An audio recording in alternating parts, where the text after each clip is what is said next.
এই जो प्रारंभिक मंत्र उच्चारण करी এই जो पाठचक्र को आरंभ करुच्ची। ओम वक्रतुंड महाकाय सूर्यकोटि समप्रभ निर्विघ्नं कुरु मे देव सर्वकार्येषु सर्वदा। ओम त्र्यंबकं यजामहे सुगंधिं पुष्टिवर्धनम् उर्वारुकमिव बन्धनात् मृत्युर्मुक्षमामृतात्। ओम भूर्भुवस्सुः तत्सवितुर्वरेण्यं भर्गो देवस्य धीमहि धियो यो न प्रचोदयात्। तेबे ये जो आज जो आभासी पाठचक्र बरगढ़ जिला अच्छी आज विषय वस्तु रही कौटल्यंकर अर्थशास्त्र। तेबे एथिरे जी जहाँ को आमे वक्ता रूपे पाइचे से होउछंती हमर डॉक्टर विजय कुमार मिश्र, से नवरंगपुर जिला निवासी। तेबे ता पूर्वरु मु हमर विवेक बाणी ता करनी।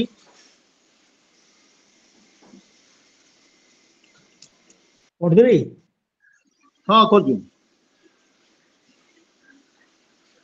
समस्त को नमस्कार। बरगढ़ जिला आज कार्यक्रम उपस्थित समस्त मान्यगण्य व्यक्ति मान मोर हार्दिक अभिनंदन आंतरिक शुभेच्छा ज्ञापन करुच्चे। मु संकर्ष शतपथी विचारधारा प्रमुख आज स्वामी विवेकानंद विचारधारा बाणी पठन करुच्ची। विश्वर इतिहास पर्यालोचना कर जेउठी कौनसी सुमान आदर्श संधान मिलिबो देखा पाइब जन्म तार भारत वर्ष रे। स्मरणातीत काल भारत मानव समाज पाखे अमूल्य भाव समूहर खनि स्वरूप हो रही। वस्तुतः यही देशर ही दार्शनिक और आध्यात्मिक भावतरंग उल्लसित हो बारंबार जगत प्लावित करुछि। पुनराय भारत वर्षर ही यही रूप एक महाप्लावन निर्गत हो मुमूर्षु जाति गुड़िकर अंतर रे नूतन जीवन और बलवीर्यर अपूर्व संचार करिवो। जय गुरु। आज्ञा जय गुरु। नमस्कार आपण को विशेष धन्यवाद। कारण आमे तात्कालिक आमे ये जो कार्यक्रम टी आमे करूचे तबे एथिरे हमर जे सभापति जी तांकर गोटे संक्षिप्त परिचय रखिबार मोर दायित्व। तबे पंडित शंकरषण शतपथी जे कि आज हमर सभा मुख्य अछंती से जने अवसर प्राप्त शिक्षक, से जने छात्र बत्सल, कवि, साहित्यिक, संगठक, संग्राहक एवं सारस्वत प्रतिभार दीप्त तथा आध्यात्मिकवादी, श्रृंखला, समयानुवर्तिता, परिश्रमी तथा से जने उच्च कोटिर मानव। तेबे से तांकर अनेक लेखा आमे अनेक लेखा रही जमती कि दिव्य संदेश प्रथम और द्वितीय भाग, श्रीमद् भगवत पदावली, भिन्न कोटि स्वर, महादेव, हनुमान कथा, गीता तत्वानुचिंतन ये अनेक तांकर लेखा रही। तेबे ता सहित से वर्तमान आमर स्वामी विवेकानंद लोक संसद जो विचारधारा तार प्रमुख अछंती। ता सहित से विभिन्न ग्राम संपादक अछंती, सभापति एवं से बड़जेना साहित्य संसदर सभापति अछंती, राधादेवीपुर ढेंकानाल सभापति अछंती, कवि विभूति श्रुति संसद ढेंकानाल सभापति, वरिष्ठ नागरिक संघ महिषपाट। से अनेक अनेक अनेक संसद द्वारा से संवर्धित होती। मु समय स्वल्पता दृष्टि मु से सब विषय विशेष आलोकपात करूना। तेबे से जहाँ वर्तमान आमे आमर जे वक्ता अछंती से बोधे जॉइन करिवे बा करछंती मु तो देखि पारु नाही। से जहाँ से होचंती डॉक्टर विजय कुमार मिश्र जी की पेशारे जड़े प्राध्यापक। से होचंती राजनीति विज्ञान रो छात्र हेले मध्य से तांकर इतिहास एवं विभिन्न लेखा लेखी रे तांकर विशिष्ट रुचि रही। इतिहास रे तांकर मध्य लेखा अति उत्तम उच्च मानर, अति निकट अतीत रे तांकर गोटे इतिहास रो प्रसंग से गोटे आंतर्जातिक क्षेत्र रे से प्रसिद्धि लाभ करिछि। ତେବେ ସେ ତାଙ୍କର ବିଭିନ୍ନ ଶିକ୍ଷା ବିଭିନ୍ନ ସମୟରେ ସେ ଆମର ଏଇ କଳାହାଣ୍ଡି ଜିଲ୍ଲାର ଧର୍ମଗଡ଼ ତଥା ନବରଙ୍ଗପୁର ଏଇ ଅଞ୍ଚଳରେ ସେ ତାଙ୍କର ଶିକ୍ଷାଦାନ କରିଛନ୍ତି। ସେ ଜଣେ ଉଚ୍ଚ କୋଟିର ଶିକ୍ଷକ, ଗବେଷକ ତଥା ସର୍ବଶେଷରେ ସେ ଜଣେ ଭଲ ବକ୍ତା ଏବଂ ମୁଁ ତ କହିବି ତାଙ୍କୁ ସେ ହେଉଛନ୍ତି ଆମର ସଙ୍କଟ ମୋଚନ ବକ୍ତା। କାରଣ ମୁଁ ଯେତେବେଳେ ବି ତାଙ୍କୁ ଅନୁରୋଧ ରଖିଛି ସେ ନିଶ୍ଚିତ ଭାବରେ ଆମର ଅନୁରୋଧ ରକ୍ଷା କରି ବକ୍ତବ୍ୟ ପ୍ରଦାନ କରିଛନ୍ତି। ସେ ମଧ୍ୟ ଆମର ସ୍ୱାମୀ ବିବେକାନନ୍ଦ ଲୋକ ସଂସଦର ଜଣେ ଆଜୀବନ ସଦସ୍ୟ ଅଟନ୍ତି।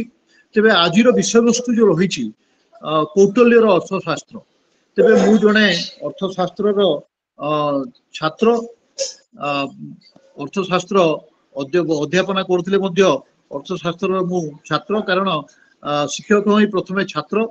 ତେବେ ସେ ଯାହା ହଉ ଅର୍ଥଶାସ୍ତ୍ରର ଆମେ ଯେତେବେଳେ ଅଧ୍ୟୟନ କରୁ ଯେ ଅର୍ଥଶାସ୍ତ୍ରଟା ଆଡମ ସ୍ମିଥରୁ ଆରମ୍ଭ ହୁଏ, ତେଣୁ ଏଇଟା ପାଶ୍ଚାତ୍ୟ ଅର୍ଥଶାସ୍ତ୍ର।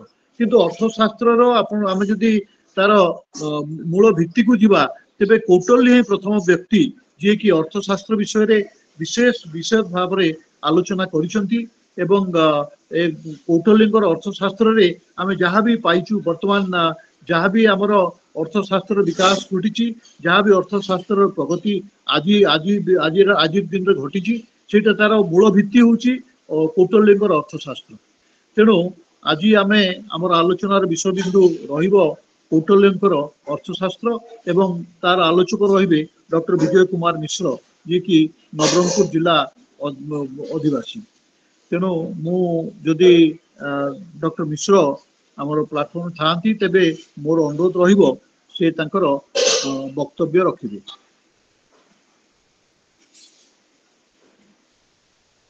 କହିବି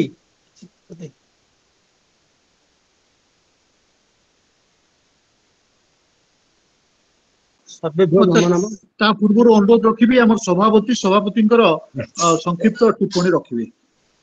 ସମସ୍ତଙ୍କୁ ନମସ୍କାର। ଆଜିର ତତ୍କାଳୀନ ଏଇ ପରମ ପାବନ ମୁହୂର୍ତ୍ତରେ ଉପସ୍ଥିତ ସମସ୍ତ ବିଜ୍ଞ ପ୍ରାଜ୍ଞ ଅଭିଜ୍ଞ ବ୍ୟକ୍ତିମାନଙ୍କୁ ମୋର ହାର୍ଦ୍ଦିକ ଅଭିନନ୍ଦନ, ଆନ୍ତରିକ ଶୁଭେଚ୍ଛା ଜ୍ଞାପନ କରୁଛି। ଆଜିର ସଂଯୋଜକ ସମ୍ମାନନୀୟ ସୀମାଞ୍ଚଳ ବାବୁ ଆଉ ଅନ୍ୟାନ୍ୟ ସମସ୍ତ କାର୍ଯ୍ୟକ୍ରମ ଆମେ ସୁରୁଖୁରୁରେ ବର୍ତ୍ତମାନ ପରିଚାଳନା କରିବା ପାଇଁ ଚେଷ୍ଟା କରୁଛୁ। ଏହା ପୂର୍ବରୁ ସୀମାଞ୍ଚଳକୁ ଆମର ଏଇ ଯିଏ ଆମର ଅଛନ୍ତି ତତ୍କାଳୀନ ଆମର ବକ୍ତା ତାଙ୍କ ସମ୍ପର୍କରେ କହୁଛନ୍ତି। ଯାହା ହଉ ଜଣେ ବିଶିଷ୍ଟ ଅଧ୍ୟାପକ ହିସାବରେ ତାଙ୍କର ଖ୍ୟାତି ରହିଛି। ସେ ମଧ୍ୟ ରିଟାୟାର୍ଡ ଜଣେ ପ୍ରଫେସର।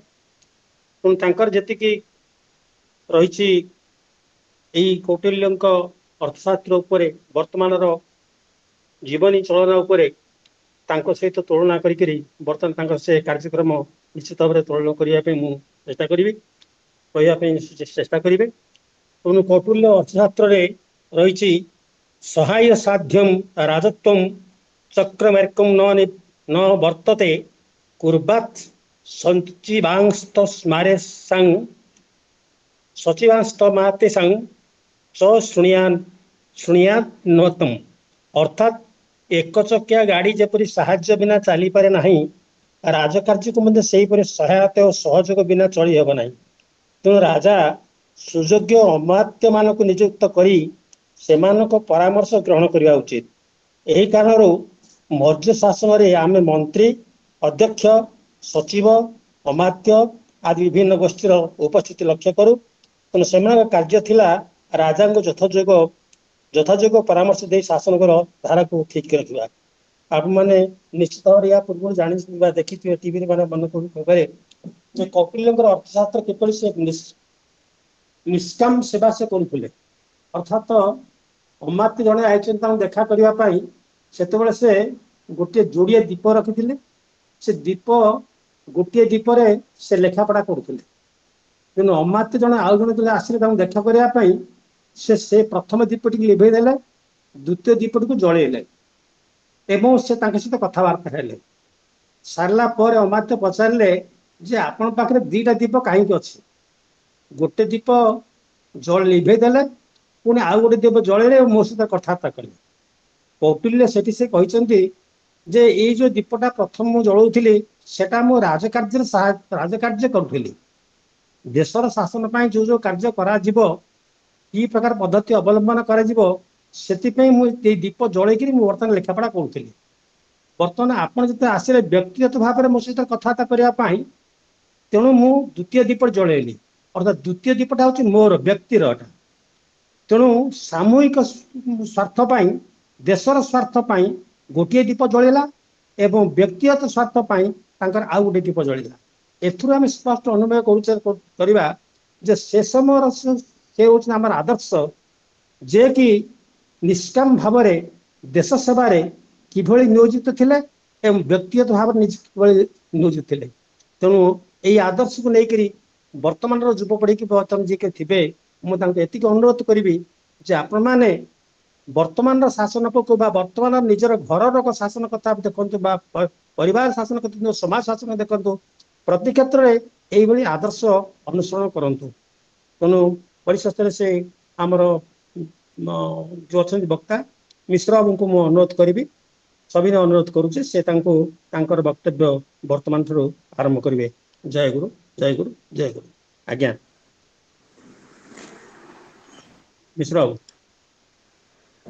ହଁ ଆପଣ ମାନଙ୍କୁ ଶୁଭୁଛି କି? ହଁ ଶୁଭୁଛି ଆଜ୍ଞା କୁହନ୍ତୁ ବିଜୟ ବାବୁ।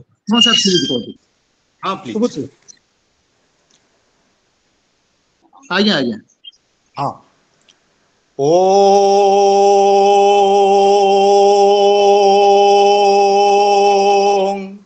ମନାଥ ଶ୍ରୀ ଜଗନ୍ନାଥ ମଦ୍ଗୁରୁ ଶ୍ରୀ ଜଗଦ୍ଗୁରୁ ମଦାତ୍ମା ସର୍ବଭୂତାତ୍ମା ତସ୍ମୈ ଶ୍ରୀ ଗୁରବେ ନମଃ।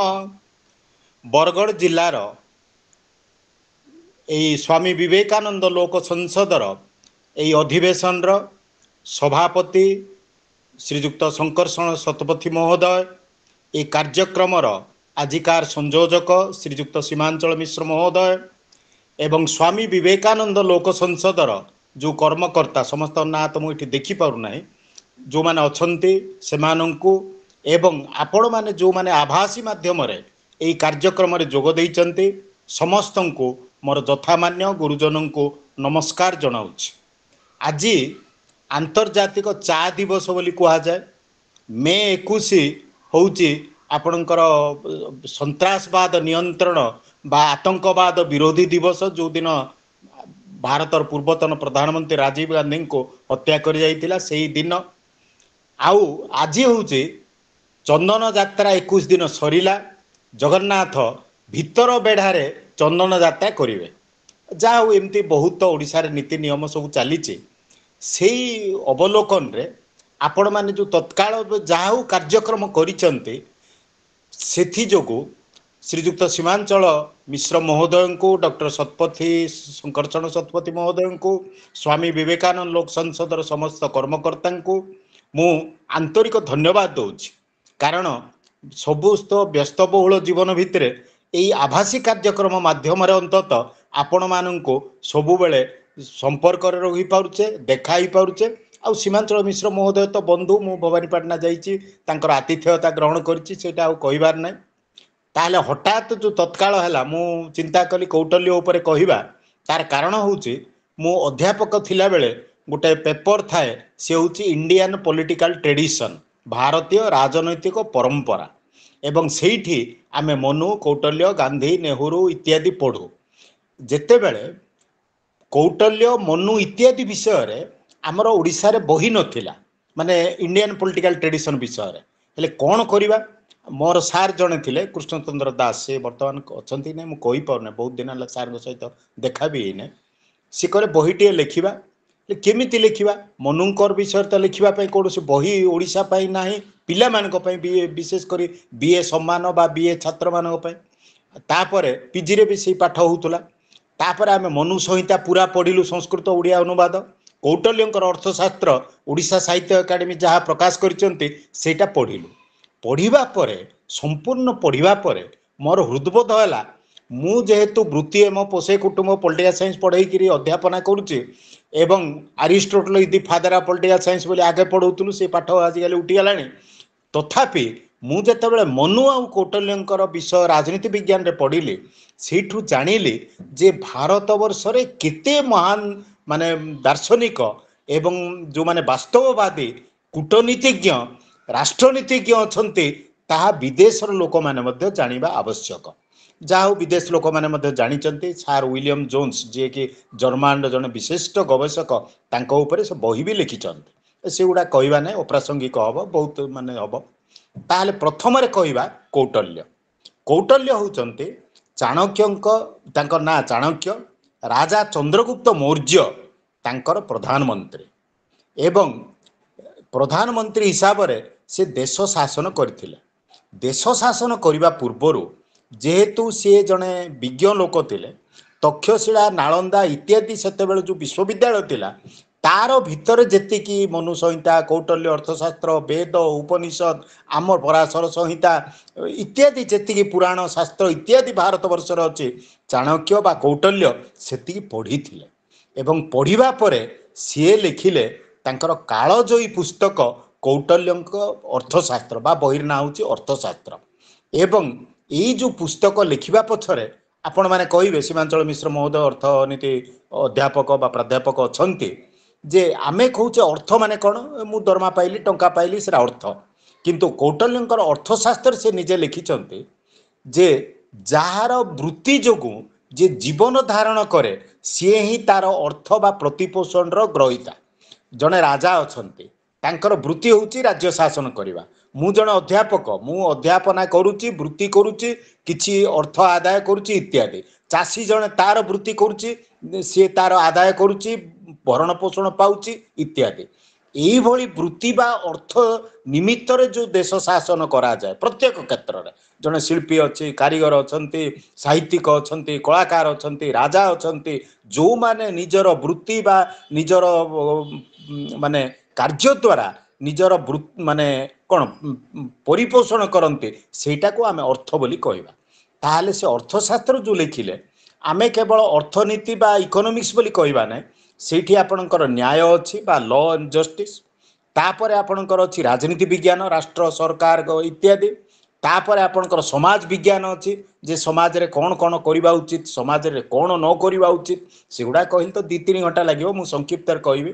ତାପରେ ତତ୍କାଳ ହେବାରୁ କିଛି ପଏଣ୍ଟ ମଧ୍ୟ ହୁଏତ କହିବା ଭିତରେ ଟିକେ ଏପଟ ସେପଟ ହେଇଯିବ, ଆପଣ ମନେ କରିବେ ନାହିଁ।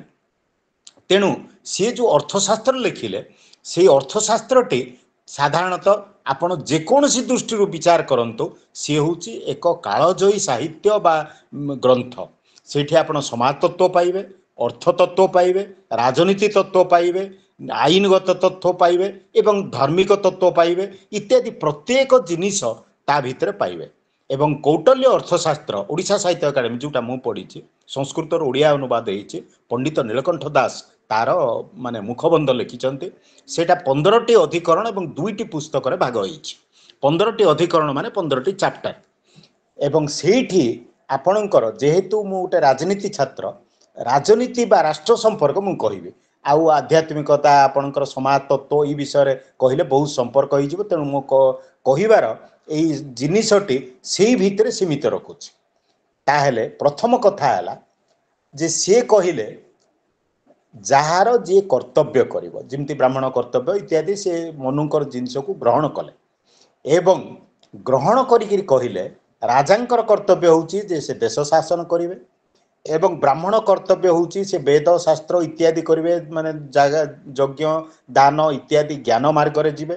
ବୈଶ୍ୟ ଯେଉଁମାନେ କି ସେମାନେ ଦେଶର ଖାଇବା ମାନେ ଆପଣଙ୍କର ପ୍ରତିପୋଷଣ କରିବେ, ସିଏ ହୁଏତ କଂସା ବାସନ ବିକ୍ରି କରନ୍ତୁ ବା ଚାଷ କାମ କରନ୍ତୁ ବା ହଳ କାମ କରନ୍ତୁ ବା ଆପଣଙ୍କର ସେ ଲୁହା ଜିନିଷ କରନ୍ତୁ, ସେମାନେ ହେଲେ ବୈଶ୍ୟ। ଏବଂ ଏଇ ଲୋକମାନଙ୍କୁ ଯେଉଁମାନେ ସେବା କରିବେ ସେମାନେ ହେଲେ ଶୂଦ୍ର। ତାହେଲେ ଆମେ ନୀଚ ଇତ୍ୟାଦି ଯେଉଁ କହୁଛେ ସେଇ ଅର୍ଥରେ ସେ ଆଦୌ ନେଇନାହାନ୍ତି। ଏପରିକି ମନୁ ସଂହିତାରେ ମଧ୍ୟ ସେଇ ବିଷୟରେ ଆଦୌ ଲେଖା ଯାଇନି, ଲୋକମାନେ ତାକୁ ଭୁଲ ଅର୍ଥ ବ୍ୟବହାର କରୁଛନ୍ତି ଯେ ଜାତି ପ୍ରଥା କଲା ସେ ମାନେ ଇଏ କଲେ, ସେଇ ଭିତରକୁ ଆମେ ଯିବା ନାହିଁ। ତାହେଲେ ସେଇ ଯେଉଁ ପ୍ରଥମ କଥା ହେଲା ଯେ ପ୍ରତିପୋଷଣ କରିବା ପାଇଁ ସେଇ ସମାଜ ବ୍ୟବସ୍ଥାରେ 4ଟି ଜାତି ତିଆରି ହେଇଥିଲା। ତାହେଲେ ବ୍ରାହ୍ମଣର କର୍ତ୍ତବ୍ୟ ସିଏ ହେଉଛନ୍ତି ଯେ ଜ୍ଞାନ ବାଣ୍ଟିବେ ଏବଂ ଶିକ୍ଷକତା ବା ଅଧ୍ୟାପନା କରିବେ ଏବଂ ଯାଗ ଯଜ୍ଞ ପୂଜା ଏବଂ ଧାର୍ମିକ ଅନୁଷ୍ଠାନ ତିଆରି କରିବେ ଯାହାଦ୍ୱାରା କି ଗୋଟେ ଦେଶର ମଙ୍ଗଳ ହେବ। କ୍ଷତ୍ରିୟ ରାଜଧର୍ମ ପାଳନ କରିବେ ଏବଂ ସେମାନେ ଦେଶ ଶାସନ କରିବେ ଏବଂ ବୈଶ୍ୟ ଯେଉଁମାନେ ପ୍ରତିପାଳନ କରିବେ ପ୍ରତିପୋଷଣ କରିବେ ବା ଯେଉଁମାନଙ୍କୁ ଖାଇବାକୁ ଦେବେ ଏବଂ ଶୂଦ୍ର ସେମାନଙ୍କର ସେବା କରିବେ। ତାହେଲେ ଏଇ ଯେଉଁ ଯେ ଯାହାର କାମ କରିବେ ସେଇଟା ବର୍ତ୍ତମାନ ସମାଜ ତତ୍ତ୍ୱ ଆଡ଼କୁ ଗଲେ କୌଟଲ୍ୟ ସେଇଟା କହିଛନ୍ତି। ସେ ମନୁଙ୍କ ସହିତ ଏକମତ ହୋଇଛନ୍ତି, କେତେ ଜାଗାରେ ସେ ମନା ବି କରିଛନ୍ତି ବା ଗ୍ରହଣ କରିନାହାନ୍ତି।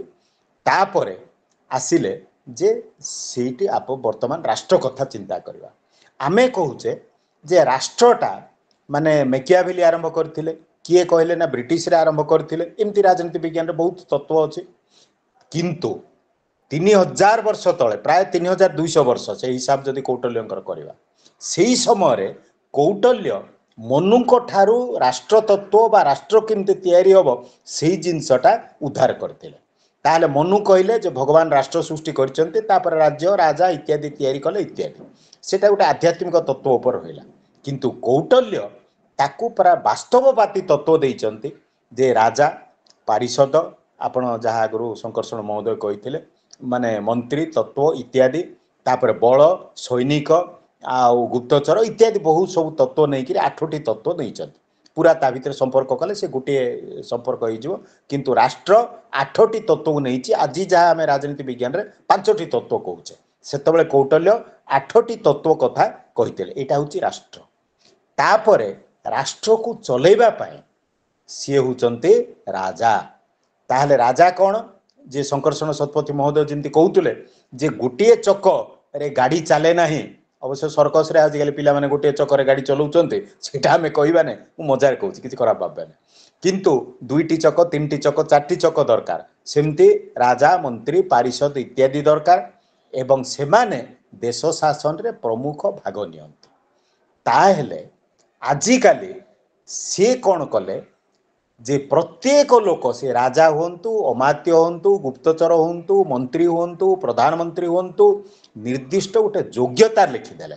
ଆଜିକାଲି ଆପଣଙ୍କର କହିବା କଥା ନୁହେଁ ମନ୍ତ୍ରୀ ବା ପ୍ରଧାନମନ୍ତ୍ରୀଙ୍କର ମାନେ ଶିକ୍ଷାଗତ ବା କୌଣସି ଯୋଗ୍ୟତା ଆମେ ସମ୍ବିଧାନରେ ବା ଆଇନରେ ଲେଖିନେ, କିନ୍ତୁ କୌଟଲ୍ୟ ସେମାନଙ୍କର ଯୋଗ୍ୟତା ଲେଖିଥିଲେ। ରାଜାଙ୍କର ଯୋଗ୍ୟତା କଥା କହିବା, ରାଜା ଜଣେ କ୍ଷତ୍ରିୟ ହେଇଥିବେ ଏବଂ ସିଏ ପ୍ରାୟ ଆପଣଙ୍କର ବ୍ରହ୍ମଚର୍ଯ୍ୟ ବ୍ରତ ବା ଆଜିକାଲିର ହିସାବରେ କହିଲେ 25 ବର୍ଷ ପର୍ଯ୍ୟନ୍ତ ପାଠ ପଢ଼ିବେ। ପାଠ ପଢ଼ିଲା ପରେ ସେ କ'ଣ କରିବେ, ସେଇ ଭିତରେ ସଂସ୍କାର ହେବେ, ଯାହାକୁ କୁହାଯାଏ ଚୂଡ଼ାକରଣ, ଆମେ ଯେଉଁ ବ୍ରତ ବୋଲି କହୁଛେ, ସଂସ୍କାର ହେବେ। ତାପରେ ଆସି ସେ ବିବାହ କରିବେ, କ୍ଷତ୍ରିୟ କନ୍ୟା ବିବାହ କରିବେ। କାରଣ ସେ କହିଥିଲେ ଯେ ଯଦି ଅନ୍ୟ ଜାତିର ସେ ବିବାହ କରନ୍ତି, ଏଇଟା ଦେଖନ୍ତୁ, ରାଜା ସାଧାରଣତଃ କ୍ଷମତାଶାଳୀ, ସେ ଗୋଟେ ସୁନ୍ଦରୀ ଝିଅ ଦେଖିଲେ, ସେ ବ୍ରାହ୍ମଣ ଝିଅ କି ଅନ୍ୟ କାଉ ଝିଅ, ସେ ଅପହରଣ ବି କରିପାରନ୍ତି। ସେ କହିଲେ ନିଜ ଜାତିର ବିବାହ କରିବେ ଏବଂ ବିବାହ କଲା ପରେ ସେ ସିଂହାସନ ଆରୋହଣ କରିବେ। ସିଂହାସନ ଆରୋହଣର ପଦ୍ଧତି ଅଛି, ଆପଣମାନେ ସମସ୍ତେ ଜାଣିଛନ୍ତି। ତାପରେ ଏଇଟା ହେଉଛି ରାଜାଙ୍କର ଯୋଗ୍ୟତା। ମନ୍ତ୍ରୀଙ୍କର ଯୋଗ୍ୟତା କ'ଣ?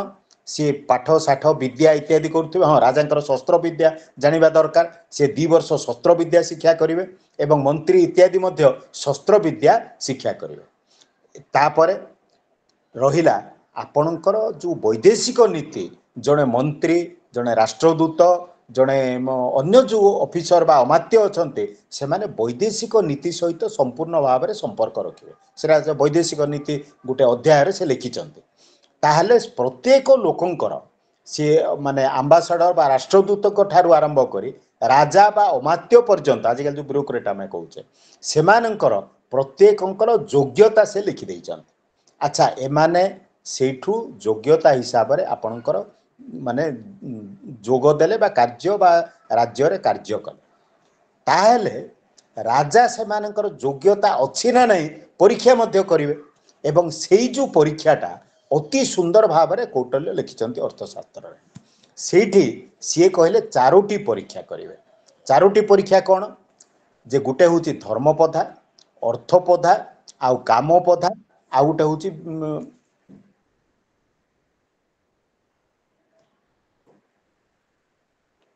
ହଁ, କିଛି ମେସେଜ ଆସିଛି, ପରେ ମୁଁ ତାର ମାନେ ଉତ୍ତର ଦେବି, କିଛି ପ୍ରଶ୍ନ ଆସିଛି। ତାହେଲେ ଭୟପଧା, ଅର୍ଥପଧା, କାମପଧା, ଧର୍ମପଧା। ଆଚ୍ଛା, ପ୍ରଥମରେ ହେଲା ଭୟପଧା। ଭୟପଧା କ'ଣ? गोटे लोकर जदि काम करने भितर भय अच्छे ताहले ताकू पुलिस बा जो आपणकर सुरक्षा आउ आपणकर मिलिटेरी बा सामरिक क्षेत्र में जोग ताकू दि जाई परिबो नाही केमती मु गोटे अध्यापक अच्छे अच्छा मुझे कभी कॉपी धरले मो मुंड फटाई देवे पिला माने आ परीक्षा हॉल ड्यूटी करी नहीं ताहले मोर भय पथा आसीगला तेणुक से भय पथाटा कहते तापर अर्थपथा कौन एमती भी लोक अच्छा जहाँ कहले भी सी अर्थ केमती आदाय करेंगे लांच खाइबे यही सब चिंता आदाय करेंगे तेणुक गोटे लोक जी राजकार्य करेंगे से अर्थपथा बा अर्थ प्रति लालसा अच्छी ना नहीं सेटा देखा पड़ो से परीक्षा करेंगे एवं तृतीय कथा है माने कामपथा कौन आजिकल बहुत लोक चरित्र सह रोचे एवं तो आप देखिथे से जो झील दीटा आमर सब कर से गोटे अग्रवाल आउ से कौन सेनापति पुरी से माने सब ये अर्थ आउ जौन ये भितर से कहवा ना एमती भी हूँ यही सब जिनस ताकू परीक्षा करा जाए राजा परीक्षा करने पर से निजुक्ति देवे देखो केते सुंदर व्यवस्था से करते अच्छा तापर से व्यवस्था से माने रहीगले ताले रहीगला पर से माने कौन करिवे जे से माने कार्य राजांकर बा माने कौटल्य अर्थशास्त्र रे एई माने राष्ट्र शासन रो गोटे हायरार्की बा सीढ़ी बा गोटे पूरा ऊपर तल पर्यंत गोटे व्यवस्था से कर देइछंत प्रथम रहिले राजा तापर रहिले प्रधानमंत्री एवं मंत्रिमंडल तापर रहिले अमात्य बा सचिव आमे जोटा आजिकल ब्यूरोक्रेट कहूचे तापर रहिले पुलिस कर्मचारी फॉरेस्ट जंगल दूत इत्यादि एवं शेष को रहिले ग्रामीण बा जो माने ग्रामर काम करेंगे आजिकल आप कहला बेला पंचायत सरपंच इत्यादि सेते बेले मध्य सी सहर कथा कहते ग्राम और सहर दुटा अलग जिनस आजिकल जमी आम अर्बान लोकल सेल्फ गवर्नमेंट कहूचे रूरल लोकल सेल्फ गवर्नमेंट कहूचे हेले गाँ गहल जो मैंने मुखिया थे से माने काम करेंगे नायक मुखिया यही मुखिया से माने करुले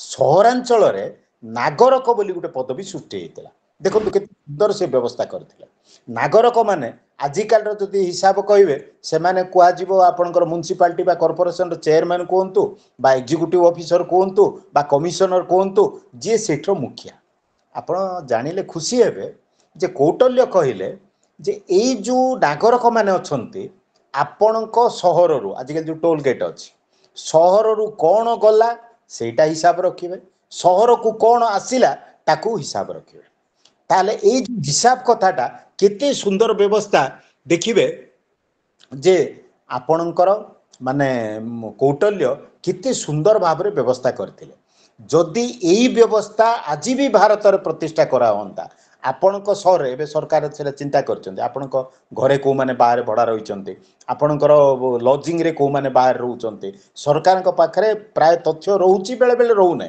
सेही तथ्य जदि सरकार को पाखरे हुए ताहले विदेशी गुप्तचर बा जो माने आतंकवादी बा सन्त्रासवादी एमाने केते जन पोषुचंती को जगह रे पोषुचंती केमिति होउचंती सेही तालिका मध्य नागरक प्रस्ताव नागरक माने जो सिटी कमिशनर कहंतु आपण चेयरमैन कहंतु बा कमिशनर कहंतु इत्यादि सेही जिंस मध्य से दायित्व देइथिले जे राज्य रक्षा पई सेही कथा मध्य कौटल्य अर्थशास्त्र रे लिखिचंती तापर आसिला आपणकर माने ए जो सामाजिक व्यवस्था कथा कहले शासन व्यवस्था कथा कहले तापर आमे आसीबा कौटल्यंकर यही माने अर्थनैतिक व्यवस्था रे सी कहले जे राजा बिना अर्थव्यवस्था रे केबे मध्य चली पारिबे नै आगुर तो अर्थ कथा कहिचन बहिरणा भी अर्थशास्त्र तेणु से दुईटी जिनस कहले जे गोटे होची राजांकर जो ट्रेजेरी बा कोषागार अच्छी बा अर्थागार बा आजिकल जो ट्रेजेरी बोली कहले ठीक हम कोषागार सेठी धन संपद हीरा नीला मोती माणिक्य इत्यादि सब गुड़ाक रहिबा दरकार आपण जमती माने सीमांचल मिश्र महोदय छन्ती माने बुलियन स्टैंडर्ड बा गोल्ड रिजर्व रेशियो जमती सरकार आजिकल करूचंती सेमती आपणकर कोषागार रहिबा उचित जदि कोषागार आपणकर खाली गला जमती पकेट खाली गला आप स्त्री आपन कहबे नहीं जे कौन है ये दरिद्र लोक बोली स्त्री भी मुह चाहिए नहीं से संस्कृत श्लोक अच्छी से कहबी नहीं ताहले से माने राज्यर अर्थकोश सब बेले पूर्ण हो रहिबा दरकार एवं कौटल्य अर्थशास्त्र लिखिचंते आपणकर राजकर्मचारींकर जेतिकी काम अछि ताकू राजा 1/4 अर्थकोश रु दरमा देवे तार अर्थ होची एबे सरकार बजेट रे होची मनकर 70 कोटी ताले दरमा पळैला 65 कोटी 5 कोटी टकार राज्यर उन्नति कौन करेंगे सेमती कौटल्य सेतेबेले चिंता करथिले जे आपणकर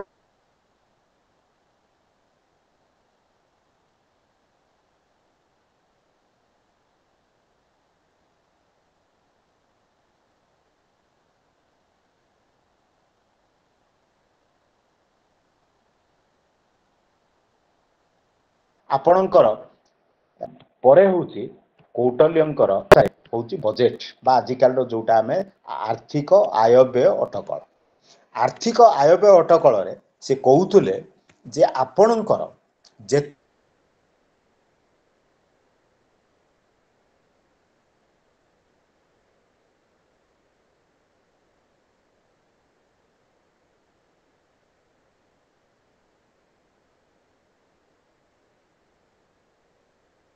बेले एवं सेठी कोन निरीक्षक बा अकाउंटेंट जो माने हिसाब कोन आपनकर ई गां रे पांचटा कुओ खोलिवार अछि एई गां रे रास्ता करिवार मु टेलीकम्युनिकेशन कथा कोने कोटले समय टेलीकम्युनिकेशन नथिला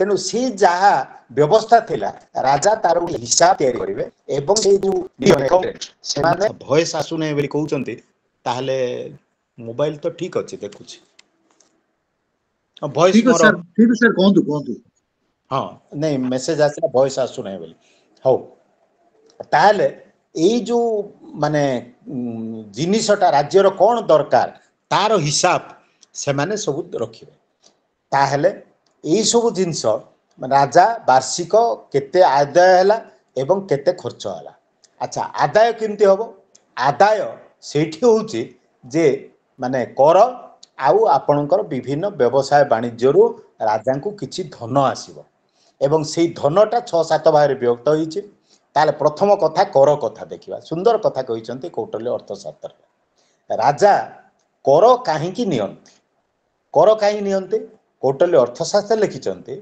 राजा जेहेतु प्रतिपोषक बा पृष्ठपोषक बा पालनकर्ता जेहेतु से पालन करिवे आपण पालनकर्ता को किछि दान देबे एवं सेही दान होची कर जेमती मो बापा मते एबे खाइबा पीवा देले 21 वर्ष 20 वर्ष काम कले मु बापा को मोर अर्जनर किछि देबी बापा से पान खाइबे कि गुटका खाइबे कि कोन करिवे कि ड्रेस पिंदिबे इत्यादि जिमती दबानबार रहिछि राजा हमको प्रतिपोषण करन्ते तेणु आमे राजा को आमर किछि कर्तव्य बा किछि दबा कथा एवं सेठी से पिंड भोग मध्य कथा कहितेले जे राजांकर जेतबे श्राद्ध हबो माने राज्यर लोक माने ताक पाख आख किछि पिंड पाई मध्य देबे एमती बहुत जिंस अछि ताहले एई जो कर को कौटल्य अति सुंदर भाव रे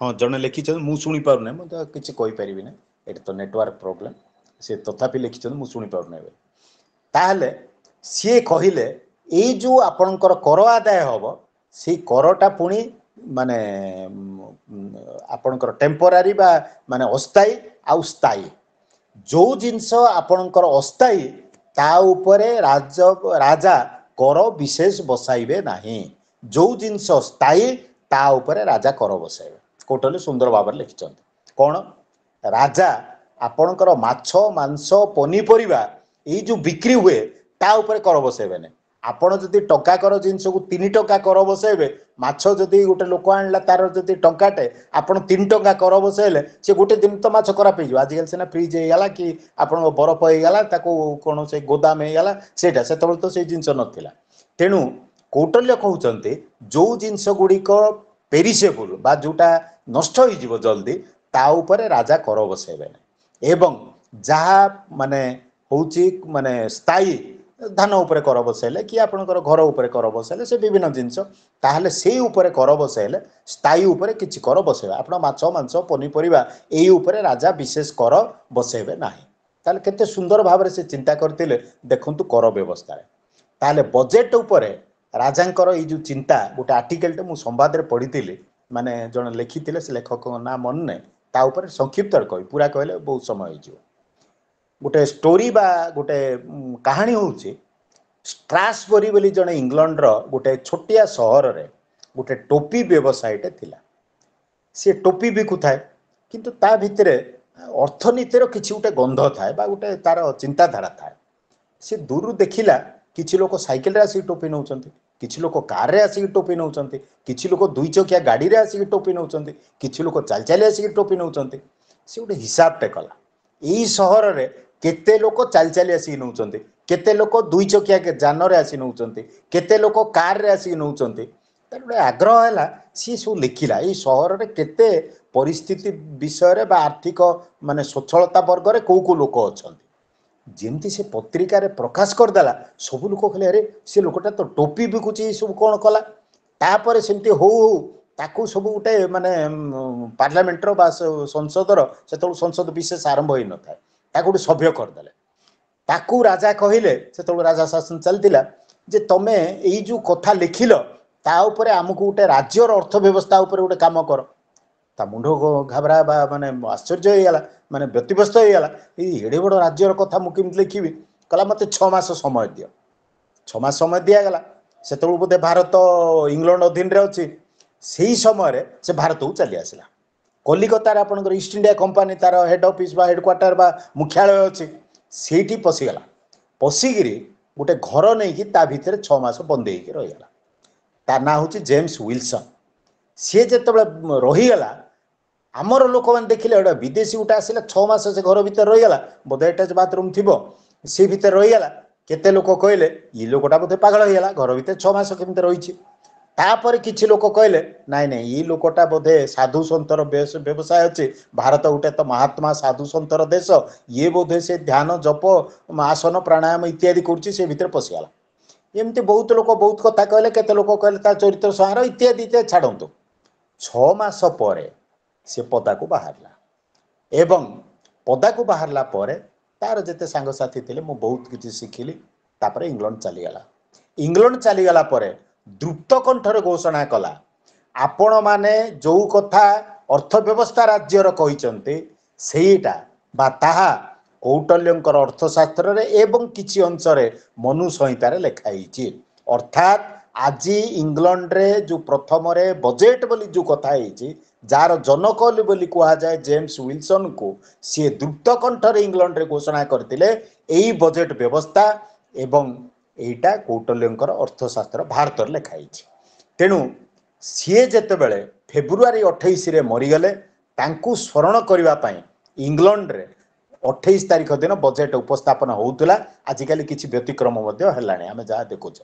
ହଉ ଛାଡ଼ନ୍ତୁ, ତାହେଲେ ଆମେ ଦେଖିବା ଯେ କୌଟଲ୍ୟ ଯେଉଁ ବଜେଟ୍ ବା ଆୟବ୍ୟୟ ଅଟକଳ ବା ଅର୍ଥ ବ୍ୟବସ୍ଥା ସେତେବେଳେ ଅର୍ଥଶାସ୍ତ୍ର ଲେଖିଥିଲେ, ତାହା ଆପଣଙ୍କର ମାନେ କେତେ ସୁନ୍ଦର ଭାବରେ ବିଦେଶୀ ମାନେ ଗ୍ରହଣ କରିଛନ୍ତି, ସେଇଠୁ ଆପଣ ଅନୁମାନ କରିପାରିବେ।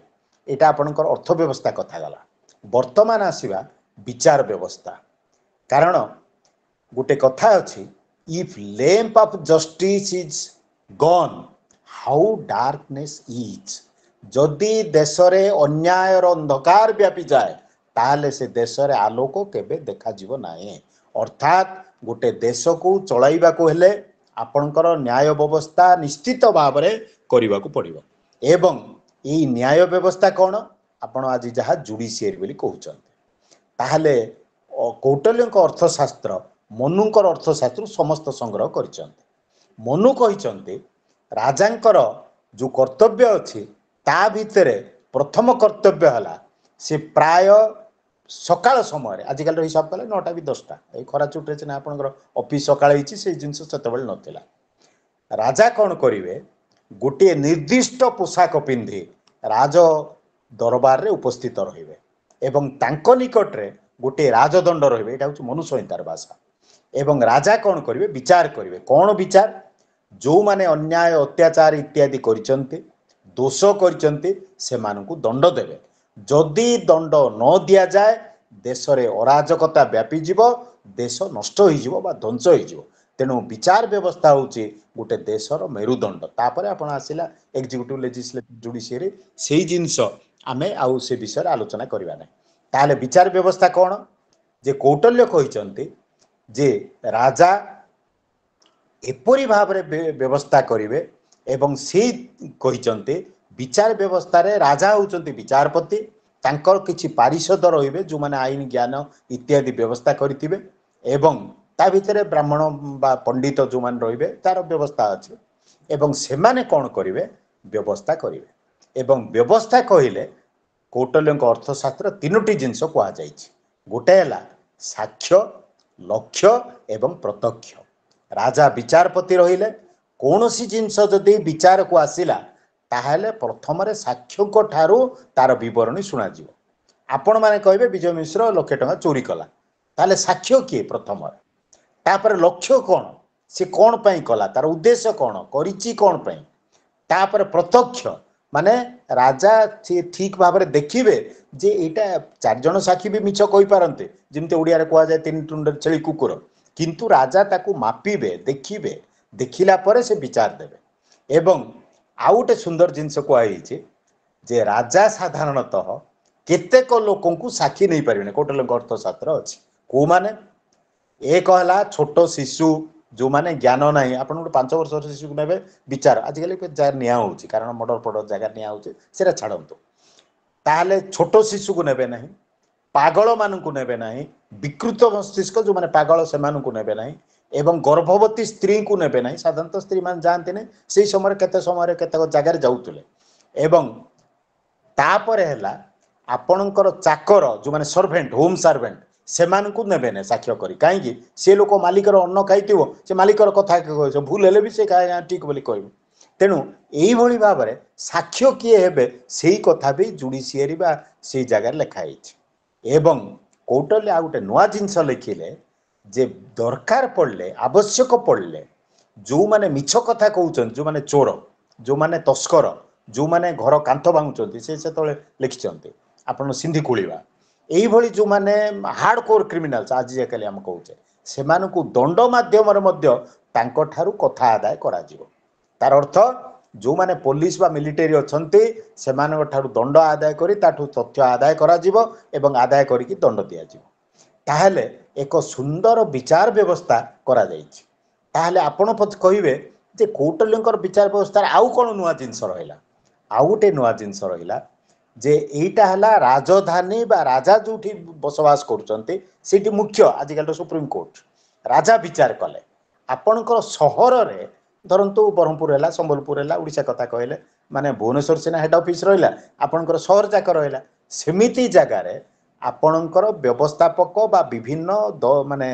विचारपति रहिबे जाको कि आमे आजिकल एग्जीक्यूटिव मजिस्ट्रेट कहउचे सेही माने विचार व्यवस्था करिवे तापर लास्ट इटिनेरांट कोर्ट बा तल स्तर कोर्ट कौन आजिकल जो ग्राम न्यायालय कहउछन गाँव में आपन सरपंच न्याय कले आपणकर गाँव में जो माने मुखिया माने अछंती भागवत टुंगी 5 जन बसिले से न्याय कले से व्यवस्था धीरे धीरे लोप पाइलानी यही भाव में तल ठारू ऊपर पर्यंत न्याय व्यवस्था ता सहित कौटल्य कहले राजा बेले बेले गुप्तचर भाव में गाँ को जाई विभिन्न अंचल को बुली से गाँव हानि लाभ देखिए प्रकृतर घटना कौन है लोक कहे आज्ञा आमर घरे पानी ना से कूह ना से पानी आसुना इत्यादि सब जहाँ कहे किंतु राजा जब बुलिकी से जगह देखी कहे हाँ ठीक अच्छे यही गाँव में एति बसती अच्छी यही जगार आमर एति ट्यूबवेल पाइप कूह कि पानी जल व्यवस्था दरकार तेणु राजा निजे जेते चेष्टा करेंगे सी न्याय दवाई लोक मान प्रत्यक्ष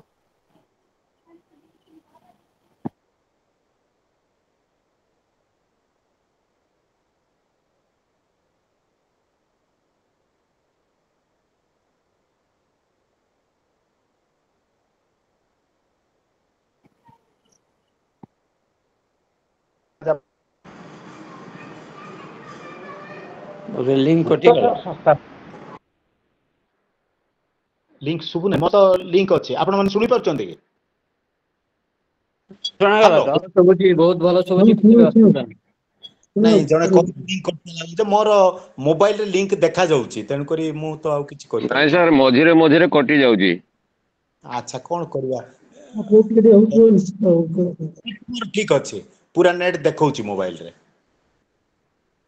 ओ देखिबा कोन करि हब ठीक है सर कंटिन्यू करंतु हां यांत्रिक त्रुटि आ कोन करबा आगे हम हाथ नै आओ कंटिन्यू करन सर ହଁ ସାର୍ ତାହେଲେ ଏଇ ଯୋଉ ଆପଣଙ୍କର ମାନେ ଗୁପ୍ତଚର ସଂସ୍ଥା ସେ କାହିଁ କଲେ ଯେ ମନୁସଂହିତାରେ ଲେଖା ହେଇଛି ଯେ ଆପଣଙ୍କର ଜଙ୍ଗଲ ଜାଗା ଯୋଉଠି ଅଛି ରାଜା ସେଠି ଗୁପ୍ତଚର ରଖିବେ କାରଣ ଜଙ୍ଗଲ ଜାଗାରେ ମନୁସଂହିତାରେ ଆପଣଙ୍କର ଯୋଉମାନେ ଖରାପ କାମ କରିବେ ଆପଣଙ୍କର ଯୋଉ ରେପ ମର୍ଡର ଇତ୍ୟାଦି ଚୋରି ଡକାୟତି ଏଇ ସବୁ ଯାକ ନିକାଞ୍ଚନ ବା ଯୋଉ କମ ଗହଳିପୂର୍ଣ୍ଣ ଜାଗା ଜଙ୍ଗଲ ଏଇ ସବୁ ଜାଗାରେ ସେଠି ପ୍ରଥମରେ କୁହାଗଲା ଯେ ରାଜା ମଧ୍ୟ ଏଇଭଳି ଜାଗାରେ ଗୁପ୍ତଚର ନିଯୁକ୍ତି କରିବେ ତାହେଲେ ରାଜ୍ୟର ବିଭିନ୍ନ ଖବର ସେ ପାଇପାରିବେ ଏବଂ ଏଇ ଯୋଉ ଗୁପ୍ତଚର ସେ 9 ପ୍ରକାର ଗୁପ୍ତଚର କଥା କହୁଥିଲେ ତାହେଲେ ଗୁପ୍ତଚର କ'ଣ ଯୋଉମାନେ ଗୋଟେ ସନ୍ନ୍ୟାସୀ ଭଳି ଥିବେ ଜଣେ ମନ୍ତ୍ରୀ ପାରିଷଦ ଭଳିଆ ଥିବେ ଜଣେ ଭିକାରୀ ଭଳିଆ ବ୍ୟବସାୟ ମାନେ କରୁଥିବେ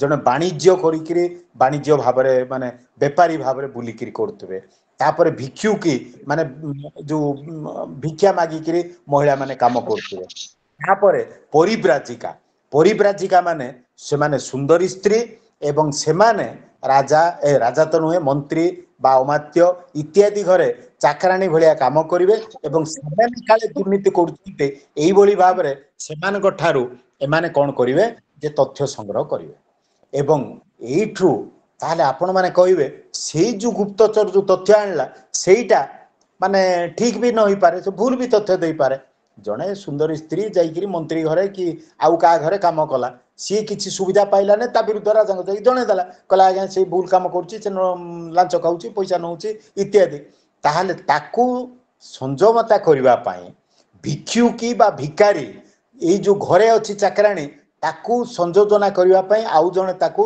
ମାନେ ଲକ୍ଷ୍ୟ ରଖୁଥିବ ଏଇଭଳି 2-3 ଜଣଙ୍କର ଯେତେବେଳେ ବିବରଣୀ ବା ଆମେ କହୁଛେ ରିପୋର୍ଟ ରାଜାଙ୍କ ପାଖରେ ପହଞ୍ଚିବ ତାହେଲେ ସେଇଟା ଦୁର୍ନୀତି ବା ଗୁପ୍ତଚର ତଥ୍ୟ ବୋଲି ଆପଣଙ୍କର କୁହାଯାଏ ବର୍ତ୍ତମାନ ବି ସରକାର ସେଇ ଚିନ୍ତା କରୁଛନ୍ତି ଆପଣଙ୍କର ଯେତେବେଳେ କିଛି ଇଣ୍ଟେଲିଜେନ୍ସ ରିପୋର୍ଟ ସରକାର ନିଅନ୍ତେ ତାହେଲେ ଇଣ୍ଟେଲିଜେନ୍ସ ସହିତ ଆପଣଙ୍କର ଭିଜିଲାନ୍ସ ରିପୋର୍ଟ କୁହନ୍ତୁ ଆପଣଙ୍କର ଇଣ୍ଟେଲିଜେନ୍ସ ରିପୋର୍ଟ କୁହନ୍ତୁ ଆପଣଙ୍କର ଯୋଉ ଡିପାର୍ଟମେଣ୍ଟ ଅଛି ସିବିଆଇ ଅଛନ୍ତି ବିଭିନ୍ନ ସୂତ୍ରରୁ ସେମାନେ ତଥ୍ୟ ସଂଗ୍ରହ କରନ୍ତି ଏବଂ 2-3ଟା ସୂତ୍ର ଯେତେବେଳେ କନଫର୍ମ ବା ଠିକ ହେଇଯାଏ ତାକୁ ସରକାର ବା ରାଷ୍ଟ୍ର ଗ୍ରହଣ କରିଥାଏ ଆଉ ଜଣେ ଗୁପ୍ତଚର ଯାଇ କହିଲା ଆଜ୍ଞା ଏମିତି ହେଇଗଲା ସେ ପଇସା ଖାଇଗଲା ଲାଞ୍ଚ ଖାଇଗଲା ସେ ଏମିତି କଲା ତାହେଲେ ସେଇଟା ବି ମାନେ ହଠାତ୍ ଗ୍ରହଣୀୟ ନୁହେଁ ହୁଏତ ଗ୍ରହଣୀୟ ହବ କାରଣ ବେଳେବେଳେ ହୁଏ ସେମିତି କିନ୍ତୁ ରାଜା ତାକୁ ପରୀକ୍ଷା ନିରୀକ୍ଷା କରି ଗୁପ୍ତଚର ସଂସ୍ଥାର ସବୁ ଯାକ କରିବେ ଏଇଟା ହେଲା ଆପଣଙ୍କର ଗୁପ୍ତଚର ସଂସ୍ଥା ତାହେଲେ ସେତେବେଳେ ମଧ୍ୟ ଆପଣଙ୍କର ମାନେ କପଟିକ ଛାତ୍ର ବା ଛାତ୍ର ଭଳିଆ ରହିବେ ଭିକ୍ଷୁକି ରହିବେ ସନ୍ନ୍ୟାସୀ ଭଳି ରହିବେ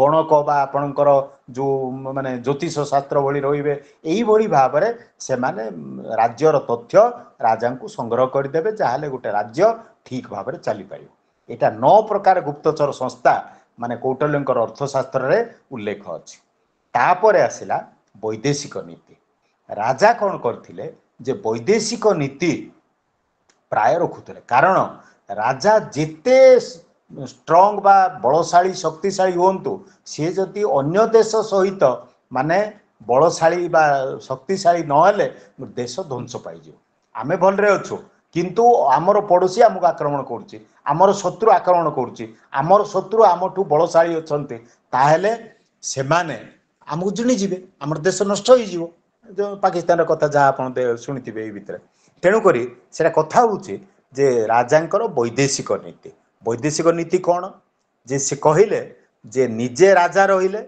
ତାଙ୍କର ଜଣେ ମିତ୍ର ରହିଲେ ତାଙ୍କର ଜଣେ ମିତ୍ର ରହିଲେ ଏବଂ ଏଇ ତିନୋଟିର ଆପଣଙ୍କ ରାଜା ଆପଣଙ୍କର ମନ୍ତ୍ରୀ ଅମାତ୍ୟ ଇତ୍ୟାଦି ଯୋଉ କାର୍ଯ୍ୟକ୍ରମ ଅଛି ତା ଭିତରେ ରାଷ୍ଟ୍ରଦୂତ ଏଇଭଳି ଭାବରେ ତାଙ୍କର ଗୋଟେ ଗୋଷ୍ଠୀ ତିଆରି କଲେ ଏବଂ ସେଇଟା ପ୍ରାୟ 15 ଜଣ ମାନେ ଟୋଟାଲ ହିସାବଟା ମୁଁ ବର୍ତ୍ତମାନ କହିପାରୁନି କ୍ଷମା ଦେବେ ଏମାନେ ଯେତେବେଳେ ମିଶିବେ ସେଇଟା ହେଉଛି ରାଜମଣ୍ଡଳ ଏବଂ ରାଜମଣ୍ଡଳ କ'ଣ ଧରନ୍ତୁ ରାଜା ସୈନ୍ୟବାହିନୀ ପ୍ରସ୍ତୁତ କରିଛନ୍ତି ଏବଂ ସୈନ୍ୟବାହିନୀ ପ୍ରସ୍ତୁତ କଲାବେଳେ ଗୁପ୍ତଚରଠୁ ତଥ୍ୟ ପାଇଲେ ଯୁଦ୍ଧ ହେବ ନାହିଁ ତାହେଲେ ସେ ତାକୁ ପ୍ରମାଣିତ କରିବା ପାଇଁ ଆଉ କିଛି ତଥ୍ୟ ସଂଗ୍ରହ କରିବେ ଏବଂ କାହା ଦ୍ୱାରା ସଂଗ୍ରହ କରିବେ ରାଜା ତାଙ୍କର ସାଙ୍ଗ ଏବଂ ତାଙ୍କର ଶତ୍ରୁ ଏବଂ ଦରକାର ପଡ଼ିଲେ ରାଜା ତାଙ୍କ ଶତ୍ରୁ ଏବଂ ତାଙ୍କର ଶତ୍ରୁ ଏଇଭଳି ଗୋଟେ ସାର୍କଲ ବା ରାଜମଣ୍ଡଳ ବୋଲି ତିଆରି କରିଥିଲେ ଏବଂ ଇଏ ହେଉଛି ବିଦେଶ ଶକ୍ତି ଏବଂ କୌଟଲ୍ୟ ଲେଖିଛନ୍ତି ରାଜା କେତେବେଳେ ଶକ୍ତିଶାଳୀ ବୋଲି ଆପଣ ଗ୍ରହଣ କରିବେ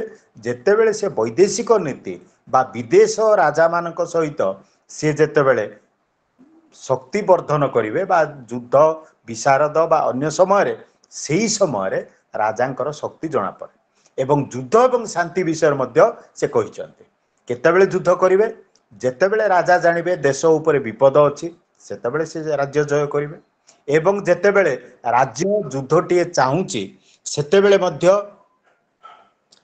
ମାନେ ରାଜା ସେ କାର୍ଯ୍ୟକ୍ରମ କରିବେ ଏବଂ କାର୍ଯ୍ୟକ୍ରମ କଲା ବେଳକୁ ସେ ଗୁପ୍ତଚରଙ୍କର ଲକ୍ଷ୍ୟ ନେବେ ସେଟା ସେ କହିଛନ୍ତି ତା ସହିତ ଯୁଦ୍ଧ ଏବଂ ଶାନ୍ତି ସମୟରେ ରାଷ୍ଟ୍ରଦୂତ ମାନଙ୍କର ସେ ସାହାଯ୍ୟ ନେବେ ବା ଡିପ୍ଲୋମାଟିକ୍ ଏନଭୟ ବା ଆମେ ଯାହା କହୁଛେ ଆମ୍ବାସଡର ଏବଂ ଏଇ ଯେଉଁ ଆମ୍ବାସଡର ତାର ମଧ୍ୟ ସେ ବିଭାଗୀକରଣ କରିଛନ୍ତି କେମିତି ରାଜାଙ୍କର ଗୋଟେ ବାହାଘର ହେଲା ଗୋଟେ ଦୂତକୁ ପଠାଇଲେ ଯାହା ବାପା ତୁ କାର୍ଡ ନେଇକି ଦେଇଦେବୁ ଅମକ ରାଜ୍ୟ ଯାକ ବୁଲିକିରି ସିଏ ରାଷ୍ଟ୍ରଦୂତ କିଛି ପରିମାଣ ପାଇଁ କିନ୍ତୁ ରାଜ୍ୟର ଯିଏ ସ୍ୱାର୍ଥ ସାଧନ କରିବେ ସେମାନେ ହେଉଛନ୍ତି ସେ ସ୍ଥାୟୀ ମାନେ ରାଷ୍ଟ୍ରଦୂତ ଯେଉଁମାନେ କି ରାଜ୍ୟର ରକ୍ଷା କରନ୍ତି ଧରନ୍ତୁ ଯୁଦ୍ଧ ହେଇଗଲା ଏଇ ରାଷ୍ଟ୍ରଦୂତ ମାନେ ସେମାନେ ରାଜ୍ୟ ଅନ୍ୟ ରାଜ୍ୟ ସହିତ ଆପଣଙ୍କର ଯୁଦ୍ଧ ଜୟ କରନ୍ତୁ ଶାନ୍ତି ଚୁକ୍ତି ସମ୍ବିଧାନ କରନ୍ତୁ ସନ୍ଧି କରନ୍ତୁ ଯେମିତି ଯୁଦ୍ଧରେ ସବୁ ହୁଏ ସେହି ସମ୍ପର୍କରେ ମଧ୍ୟ ମାନେ ରାଷ୍ଟ୍ରଦୂତ ମାନେ କାମ କରିବେ ଆଉ ଗୋଟିଏ କଥା କୌଟଲ୍ୟ ଅର୍ଥଶାସ୍ତ୍ର ଲେଖିଛନ୍ତି